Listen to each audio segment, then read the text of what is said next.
প্রধান উপদেষ্টা অধ্যাপক মোহাম্মদ ইউনূসের সঙ্গে বিএনপির ভারপ্রাপ্ত চেয়ারম্যান তারেক রহমানের বৈঠকে সবচেয়ে গুরুত্ব পাবে নির্বাচন।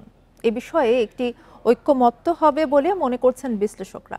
এ বিষয়ে আলোচনা করতে রাজধানীর ধানমন্ডি থেকে আমাদের সঙ্গে যোগ দিচ্ছেন বিএনপির আন্তর্জাতিক বিষয়ক সম্পাদক ব্যারিস্টার নাসির উদ্দিন আহমেদ অসীম। আপনাকে স্বাগত জানাচ্ছি ইন্ডিপেন্ডেন্ট সংবাদে। শুরুতেই যেটা জানতে চাইব যে অধ্যাপক মোহাম্মদ ইউনূসের সঙ্গে বিএনপির ভারপ্রাপ্ত চেয়ারম্যান তারেক রহমানের বহুল আলোচিত বৈঠক কাল, কি প্রত্যাশা করছেন? বান্ডেল থাকলে প্রতি সেনমানিতে টাকা বাঁচবে। বিকাশ সেনমানি বান্ডেল কিনে জিতুন প্রতি লেনদেনে। নিঃসন্দেহে আমি মনে করি যে মাননীয় প্রধান উপদেষ্টা তিনি বাংলাদেশে এই মুহূর্তে সরকারের শীর্ষ ব্যক্তি এবং at the same time Bangladesh জাতীয়তাবাদী দলের ভারপ্রাপ্ত চেয়ারপারসন জনাব তারেক রহমান বাংলাদেশের সবচেয়ে বড় রাজনৈতিক দলকে প্রতিনিধিত্ব করেন। তো সেদিক থেকে এই দুই শীর্ষ নেতা যখন আপনার বৈঠকে বসবেন, এটা নিয়ে আপনার সবাই খুব উৎসাহ উদ্দীপনা নিয়ে কিন্তু সেদিকে তাকিয়ে থাকবেন বা অনেক কিছু তারা প্রত্যাশা করতে পারেন। অনেক অচলায়তনের আপনার হয়তো বা অবসান হবে। অচলায়তনটা আমি বলছি এমন যে খুব বেশি দূরত্বের বিষয় নয়, কিছু কিছু বিষয়ে আপনার মৌলিক কোনো তফাৎ নেই, তারপরেও যেমন নির্বাচনের তারিখ ঘোষণার কারণে আপনার বিএনপি কিছুটা হতাশা ব্যক্ত করেছেন। যে বিষয়টা নিয়ে আমরা কথা বলেছি, আমাদের দলের পক্ষ থেকে স্থায়ী কমিটি একটি বিবৃতি প্রদান করেছেন, যদিও আনুষ্ঠানিকভাবে এখনো পর্যন্ত কোনো বক্তব্য দেননি।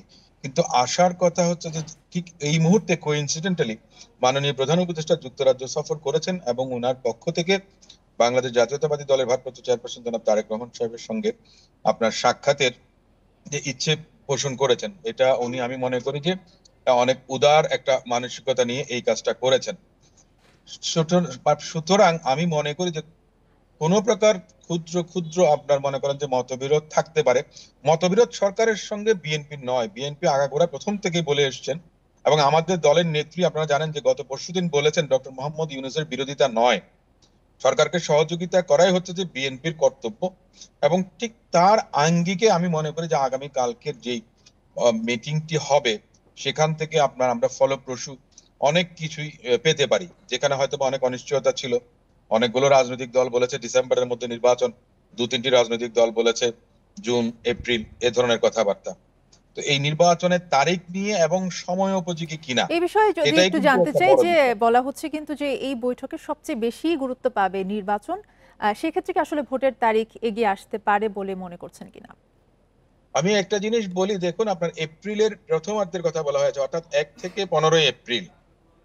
কিন্তু দেখুন রোজা আরম্ভ হয়ে যাবে, রোজার পরে পরীক্ষার মৌসুম, কালবৈশাখী থেকে আরম্ভ করে তাপমাত্রার যে উষ্ণতা যেটা থাকবে, আপনার আর্দ্রতা যেটা থাকবে, তো আমাদের দেশের মনে করেন যে আবহাওয়া সব সময় এই সময়টাতে খুবই খারাপ থাকে।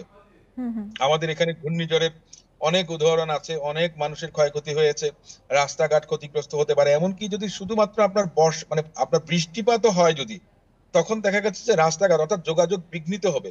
মানুষ তো দীর্ঘদিন ধরে অপেক্ষা করছিল তাদের ভোটাধিকার প্রয়োগ করবে, কিন্তু আপনার যদি সেরকম পরিবেশ না থাকে তাহলে ভোটারের টার্ন আউটটা কমে যাবে। আমাদের তো এক্সপেকটেশনটা হচ্ছে, যেমন ডক্টর মোহাম্মদ ইউনূস স্যার নিজেই বলেছেন যে সর্বকালের সর্বশ্রেষ্ঠ একটা নির্বাচন উনি উপহার দিতে চান। কিন্তু সেটার জন্য তো বড় বাধা এই এপ্রিলের প্রথমার্ধের যে নির্বাচনের তারিখটা উনি ঘোষণা করেছেন। আমি মনে করি যে রোজার আগে সর্বোচ্চ যেটা ঠিক আছে, উইন উইন একটা সিচুয়েশন। সেটা কি রকম, যে বিএনপি বলেছে যে আপনার ডিসেম্বরের মধ্যে নির্বাচন, অনেকে কিন্তু বলছেন যে অক্টোবর নভেম্বরেও কিন্তু সম্ভব, সেপ্টেম্বর অক্টোবর নভেম্বরে কেন নয়। জামাতও বলেছে যে ফেব্রুয়ারি থেকে এপ্রিলের কথা বলেছে বাংলাদেশ জামাত ইসলাম। কিন্তু একটি দল বলেছে যে না, বিচার না হওয়া বা সংস্কার না হওয়া পর্যন্ত নির্বাচন হতে দেওয়া যাবে না বা নির্বাচন হবে না। সেটা এক ধরনের আপনার আমি মনে করি যে তারা হয়তো বা অপরিপক্ক, বয়সে অপেক্ষাকৃত নবীন বা তরুণ, তাদের অভিজ্ঞতার অভাব রয়েছে, হয়তো বা তারা এটা ভেবেছেন বা ভাবছেন। আমি মনে করি যে বাংলাদেশের জনগণের পালসটা সবারই বোঝা উচিত এবং ডক্টর মোহাম্মদ ইউনূস স্যার সেটা উপলব্ধি করবেন।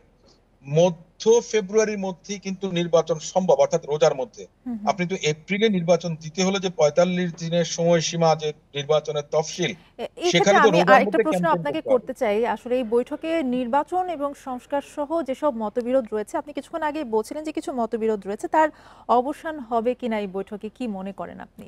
আমি একটা কথা বলি যে ঐকমত্য কমিশন কোনোদিন কোনো কিছুতে কখনো ঐকমত্য হবে না। আপনার হাতের 5টা আঙ্গুল প্রত্যেকটা কিন্তু তার আলাদা আলাদা লেংথ আছে, আপনি এটাকে কোনোদিন সমান করতে পারবেন না, এই এক জায়গায় পারবেন একটা এমিকেবল সেটেলমেন্ট। কিন্তু মৌলিকভাবে প্রত্যেকটাই কিন্তু আলাদা সাইজের। তো সে জায়গাতে যদি আপনার ঐকমত্য হয় তাহলে তো এই দেশে কোনো নির্বাচনের প্রয়োজন নেই, সরকার পরিবর্তনের প্রয়োজন নেই। আমার মন্তব্য, আমার বক্তব্য, আমার কথা প্রকাশ করার স্বাধীনতাটা থাকতে হবে, আমার অন্যটাও থাকতে হবে। এখানে আপনার কথা আমি মানতে বাধ্য নই, আমার কথা মানতে আপনি বাধ্য নই।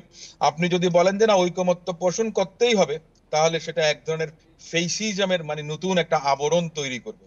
আমরা সেটা চাই না। সবার মতবিরোধ থাকবে, মতভেদ থাকবে। কথাটা হচ্ছে যে আপনি কতটুকু ছাড় দেবেন, বাঁ থেকে আপনি কতটুকু ডানে আসবেন, আরেকজন ডান থেকে কতটুকু বাঁয়ে আসবেন, এই যে মাঝামাঝি একটা জায়গায় আসা, যেটা সেটাই হচ্ছে যে ঐকমত্য।